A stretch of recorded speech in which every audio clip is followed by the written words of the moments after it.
Hello everybody, Sniping is Fun here, and I welcome you all back to my next top 10 list I'm going to present to all of you here on YouTube. This time, I'm going to be doing a second part to a type of list that I just recently did, detailing Marvel vs. Capcom Infinite. Now, I've already done a list talking about my top 10 newcomers, new characters I want to see from the Marvel side of things in this game for next year. I also am going to be doing a separate list right here, right now, with my top 10 new Capcom characters I would love to see in Marvel vs. Capcom Infinite. And as I mentioned in the first list, I did them separate because it'd be unfair to do just a top 10 characters in general list, because then Marvel might overtake Capcom, Capcom might overtake Marvel. Anything is possible right there.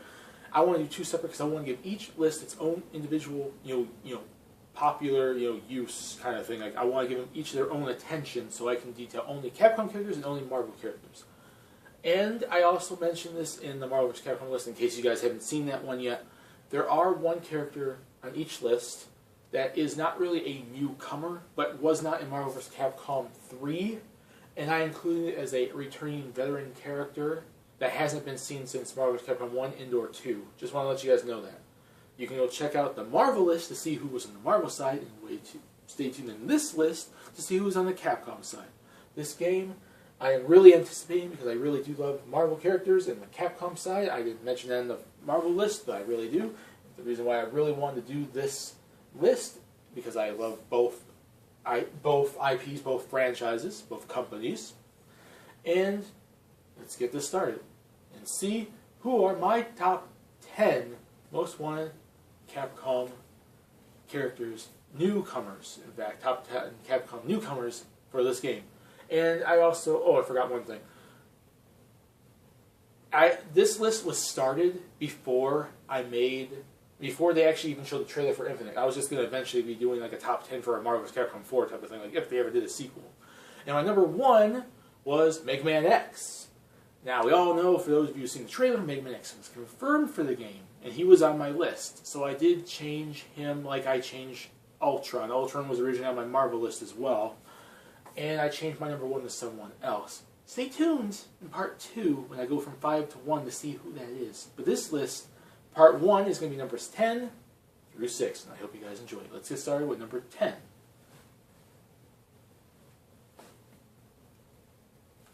Number 10. Ryu and Nina from the Breath of Fire series. Now, this picture is specifically the Breath of Fire 3 cell, but it could be any of them.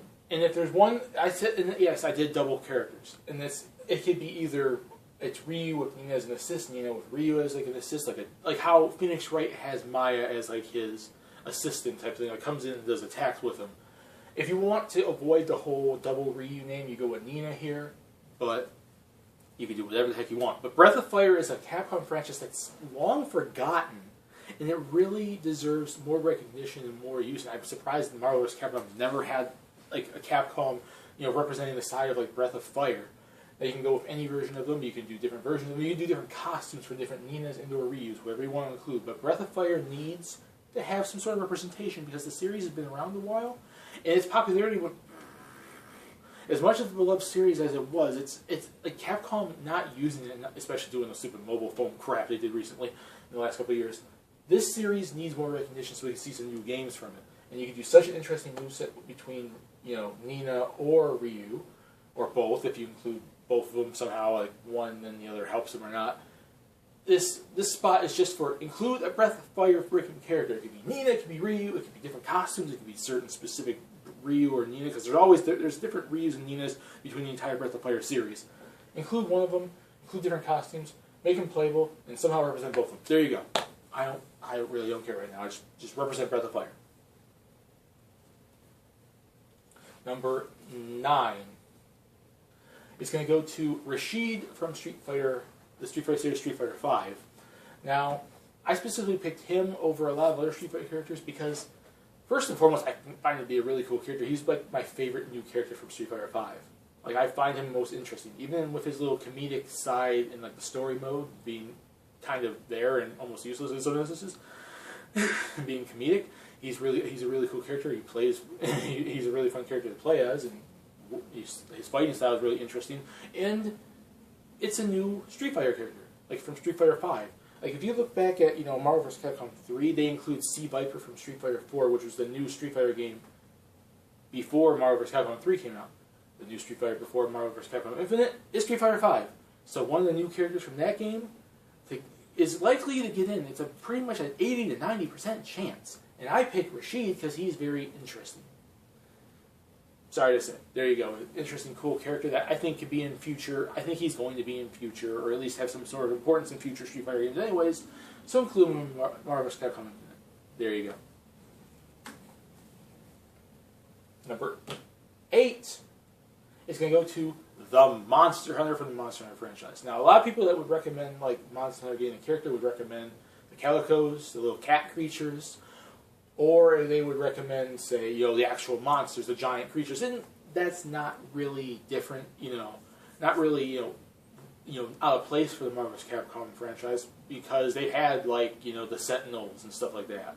And when it was Tatsunoko vs. Capcom, they had like the giant golden giant things and stuff like that.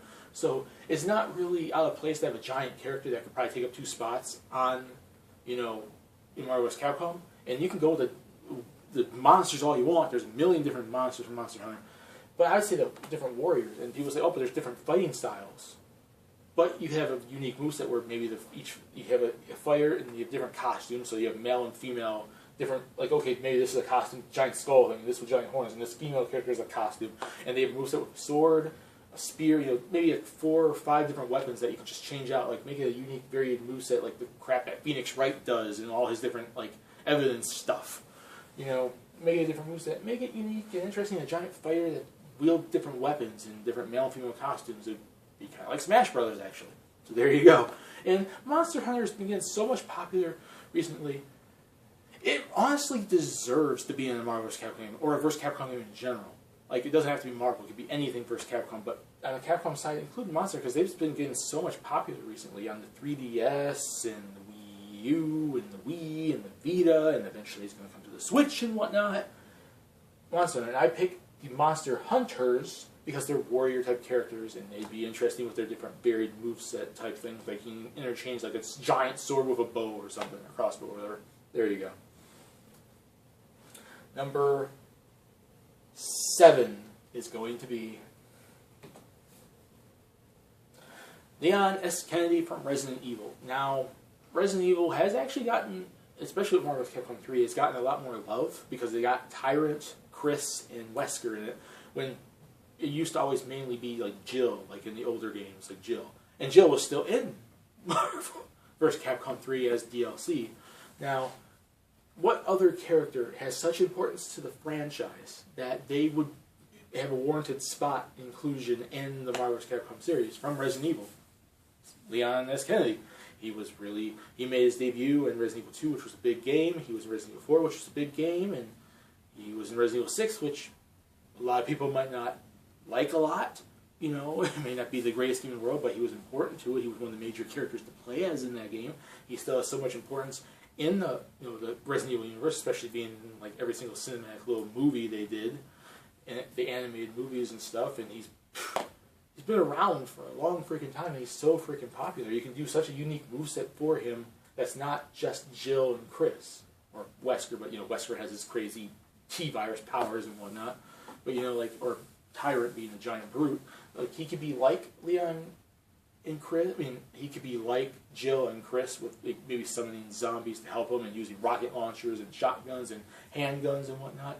But he can make him unique and different enough because he has a lot of his unique moves he's done in his games. Like he can do grapple type stuff and fight as well and everything. He has some fighting experience, I would assume, because he's fought in this game before. And he could be a big weapon-based character and big, zombie-using character. And he's popular enough and requested enough to be in that game.